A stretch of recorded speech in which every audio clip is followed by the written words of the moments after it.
Why do we suffer? The truth no one wants to hear. Have you ever noticed how life is like a river? Always flowing, always in flux. We reach for those moments of joy, a child's laughter, a beautiful sunset, a feeling of deep connection, like sunlight sparkling on the river's surface. We try to hold on to those moments, to make them last forever. And we push away the pain, the sadness, the things we don't like, as if we could somehow dam the river and stop its current. But what if the very nature of this river, the essence of being alive, includes something more than just these fleeting experiences? The Buddha called this Dukkha. Dukkha isn't just about the occasional setbacks or heartaches. It's about understanding the fundamental nature of existence. Over 2,500 years ago, the Buddha discovered something profoundly true about how everything works. He saw that dukkha, which we often understand as suffering, isn't just something that happens to us sometimes. It's built into the very way things are. It's not just about the specific emotions we experience, joy, sadness, anger. It's about the underlying truth that all feelings, by their very nature, are impermanent. This feeling of unsatisfactoriness isn't just the ouch of a hurt knee or the sadness of saying goodbye. Those are just examples, like waves on the surface of the ocean. This basic unease is deeper. It's the feeling that somehow things are never quite perfect, never completely satisfying. It's the understanding that nothing lasts, that everything is transient. Reflect on your own experience. Even when things are good, there's often a tiny little voice inside that says, "This won't last." Or, "What if I lose this?" Or maybe you get exactly what you wanted, and it's great. For a while. But then, the newness wears off. The excitement fades. That little bit of disappointment, that feeling that something is missing, even when things seem good, that's a manifestation of this inherent instability. It's because we try to hold on to things that can't be held. We try to find something solid and unchanging in a world that's always moving, always transforming. We build our lives around this idea of a solid, separate me. But if we really examine it, what is this me we cling to so tightly? It's just thoughts, feelings, memories, all coming and going like clouds in the sky. There's no permanent, unchanging self at the core of our being. The Buddha called this Anatta, no self. It's like building a magnificent house on the shifting sands of the riverbank, constantly reinforcing the foundations, only to find the river relentlessly eroding the ground beneath. We want it to be solid and permanent, but the river is always changing, always eroding the ground beneath our feet.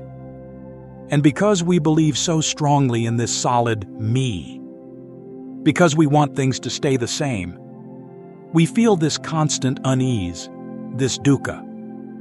We crave permanence in a world of impermanence. We try to control what is inherently uncontrollable. This craving, this clinging to a fixed self and to fleeting experiences, is the root of so much of our suffering. It's not about saying life is bad. It's about seeing life clearly. It's about understanding that joy and sadness, pleasure and pain, they all come and go. And it's this clinging to the pleasant, to the idea of a fixed self, that amplifies our suffering. And this ancient wisdom is now being echoed by modern science. Neuroscience reveals how our brains are constantly changing, constantly rewiring themselves. A phenomenon known as neuroplasticity. The idea of a fixed, unchanging self is becoming less and less certain. So, this inherent instability, this dukkha, isn't just suffering. It's the basic feeling of unsatisfactoriness that comes from holding on tight to things that are transient, from believing in a me that isn't really there. It's the truth that everything is impermanent, including us. It is the fundamental truth of Anatta. The central question isn't how to get rid of this basic unease. It's part of life, like the current of the river. The question is, how do we live with it? How do we learn to flow with the river, instead of fighting against it? How do we let go of the idea of a permanent me and find a peace that doesn't depend on things staying the same? The Buddhist teachings offer a path, not to escape life, but to understand it deeply, to find freedom not in grasping, but in letting go, in embracing Anatta. And this understanding of Anatta, this insight into impermanence, is the key to unlocking a different way of being, a way of living with less suffering. Can suffering be useful? The part no one talks about. We've been looking at dukkha, that fundamental unsatisfactoriness, the impermanence that's woven into, well, everything. We've seen how it's not just about the big, obvious pains, but also the subtle unease that underlies even pleasant experiences. And we've explored how clinging to a fixed idea of self, to anatta, fuels this dukkha. This view of life, with dukkha at its core, might seem daunting.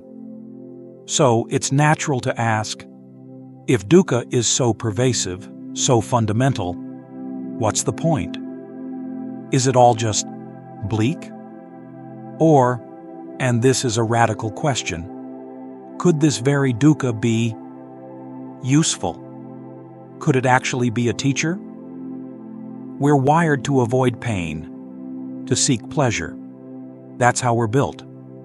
But think about this for a moment. What truly pushes you to grow? What makes you question your assumptions, your beliefs, your way of living?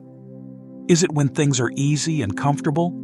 Or is it when you face a challenge, a difficulty, something that shakes you up? Centuries ago, the Buddha taught that dukkha is not merely something to be endured. It can be a powerful catalyst for awakening. He compared the process of refining the mind to a goldsmith refining gold. Raw gold ore contains impurities. It needs intense heat, hammering, and shaping before its true beauty shines through. Similarly, the Buddha taught that the mind, in its unrefined state, is clouded by confusion, clinging, and the illusion of a separate self. It's through encountering dukkha, through facing the inherent unsatisfactoriness of life, that we have the opportunity to purify the mind, to develop wisdom and compassion, to see things as they truly are. Reflect on a significant challenge you faced. Did it, despite the pain, teach you something profound? Did it deepen your empathy, reshape your priorities, or reveal hidden strengths? This isn't about romanticizing suffering. Pain in itself is not something to be sought. But dukkha, in all its forms, can be a powerful catalyst. It can shatter our rigid ideas. It can open our hearts. It can lead us to question, to seek, to find a deeper meaning. This clinging, this desperate grasping for permanence and control, intensifies our experience of dukkha. It's the attempt to hold on to something solid in a world defined by impermanence and the absence of a fixed self. Consider the story of Angulimala, a notorious figure in the Buddha's time. He was a murderer, feared by everyone, living a life of violence. But through a profound encounter with the Buddha, and by facing the full weight of his actions, he transformed. He renounced violence, became a monk, and through dedicated practice, eventually attained enlightenment. His story isn't about condoning violence. It's about the transformative power of facing dukkha of acknowledging our mistakes, and of choosing a different path. Modern psychology has a name for this phenomenon: post-traumatic growth. The idea that individuals can experience positive psychological change following traumatic events. Studies, particularly in neuroscience, are showing that mindfulness practices, like meditation, can rewire the brain, increasing resilience and our ability to cope with difficult emotions. So, what can dukkha teach us? 3 things, primarily: compassion, impermanence, and wisdom. Through our own suffering, we connect with the suffering of others. Through the constant change inherent in dukkha, we learn to appreciate the present moment, to let go of the illusion of permanence. And by forcing us to confront the realities of life, dukkha leads us to a deeper, more meaningful understanding of ourselves and the world. The question isn't how to eliminate dukkha, but how to transform our relationship with it, to see it not as an enemy, but as a potential guide on the path to awakening. How to stop suffering without running away. Understanding dukkha is crucial, but it's only the first step on the path to liberation. The real question is, how do we live with this understanding? How do we find peace amidst the storms of life that are sure to come? The Buddha didn't simply identify the problem of dukkha. He offered a way through it, a path, a practice. And it's not about running away from suffering. It's about learning to meet it in a completely different way. The core of the Buddha's answer lies in understanding the cause of suffering. It's not the external events themselves, the loss, the pain, the disappointment, that are the ultimate root of our suffering. It's our reaction to those events. It's our craving for things to be different than they are. Our clinging to what is pleasant and our resistance to what is unpleasant. This craving, clinging, and resistance are all fueled by the mistaken belief in a separate, permanent self, Anatta. We grasp at fleeting pleasures and push away discomfort as if we could control the ever-changing flow of life. To guide us on this path, the Buddha offered the Eightfold Path, a set of 8 interconnected practices that help us cultivate wisdom, live ethically, and train our minds. It's not a set of rigid rules, but rather a holistic approach to transforming our relationship with ourselves and the world. It is not easy. It is a practice, but it is possible. We can begin to walk this path by incorporating some simple, practical steps into our daily lives. Breathe. Mindful breathing anchors you in the present moment, preventing you from getting caught up in stories and anxieties about the past or future. It's a powerful way to regulate the nervous system, reducing the intensity of the stress response. Notice the feeling. Instead of immediately reacting to a difficult emotion, anger, sadness, fear, try simply noticing it with a sense of curiosity. Where do you feel it in your body? What does it actually feel like? A tightness? A burning? A heaviness? Just observe, without judgment, without trying to change it or make it go away. This creates space between you and the feeling, preventing you from being completely consumed by it. Question your thoughts. Our minds are constantly generating thoughts, many of which are unhelpful, exaggerated, or simply untrue. When you're struggling, ask yourself, is this thought really true? Is it helpful? Is it serving me? For example, is that thought, "I'm a failure," actually true? Or is it a generalization based on one setback? This practice helps us to see thoughts as just mental events, passing clouds in the sky of awareness. rather than as absolute truths or reflections of reality. Practice acceptance. Acceptance doesn't mean resignation or passivity. It's not about giving up. It's about acknowledging the reality of the present moment without judgment or resistance. It's saying, this is what's happening right now. Can I be with this, even if it's difficult? This is a radical act of courage and self-compassion. It's about meeting life as it is, not as we wish it would be. Cultivating kindness. Practicing metta, or loving kindness, is a powerful antidote to suffering. It involves cultivating feelings of goodwill, compassion, and unconditional love. We begin by extending these feelings to ourselves, perhaps silently repeating phrases like, "May I be well," "May I be happy," "May I be peaceful." Then, we gradually extend this kindness outwards, to loved ones, to neutral people, to those we find difficult, and ultimately, to all beings. The Buddha taught that freedom from suffering isn't found in escaping life's difficulties, but in understanding them, in meeting them with wisdom and compassion, and in cultivating a mind that is free from clinging. These are just starting points on the Eightfold Path, a lifelong journey of continuous refinement. But even these small steps can begin to shift our relationship with dukkha, to create more space, more clarity, and more peace in our lives. It's a path of practice, a path of gradual transformation, and it begins with the courageous act of facing our experience directly, without judgment or resistance. What if suffering is actually a gift?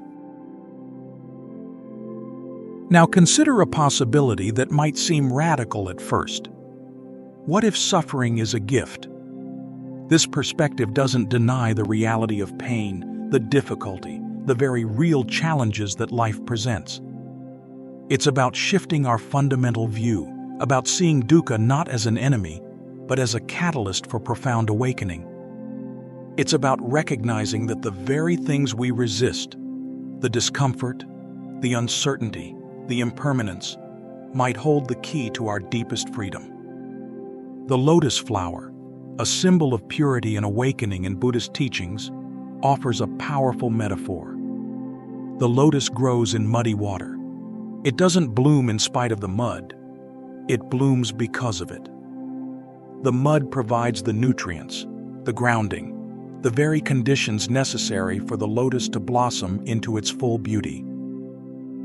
In the same way, dukkha, the difficulties, the challenges, the mud of our lives, can be the fertile ground for our own awakening.